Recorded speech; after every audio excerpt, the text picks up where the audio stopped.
रुको जरा सबर करो। বৌমা থালা বাসন মেজে সব কাজ করে দিয়েছি, কাল থেকে কিছু খাইনি, দুটো খেতে দাও না। আমার অসুস্থ ছেলেকে নিয়ে তোমার ছেলে হসপিটালে পড়ে আছে, চিন্তায় আমার পেটে ভাত যাচ্ছে না। আর তোমার তো খাইতে আসে কোত্থেকে? এই বয়সে ছেলের ঘাড়ে বসে খেতে লজ্জা করে না? এখান থেকে দূর হয়ে যাও, ভিক্ষা করে খাও। 2-3 দিন পর না হয় একবার খেতে দিও, আমাকে তাড়িয়ে দিও না মা।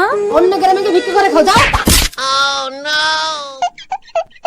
নিয়তির কি খেলা, আপন যে পর হলো। কি হলো, ছেলে কেমন আছে? আর বলো না, ছেলে শুধু ঠাকুমা ঠাকুমা করছে। ডাক্তার বলেছে কোনো ওষুধে আর কাজ হবে না, একমাত্র ঠাকুমাকে পেলেই সুস্থ হয়ে যাবে। ও মা গো, আমার ছেলের কি আর কি হলো চিত্রা? মা মা কোথায় গেল? মা মা দাদা বেচারা বুড়ি না খেতে পেয়ে মারা গেছে।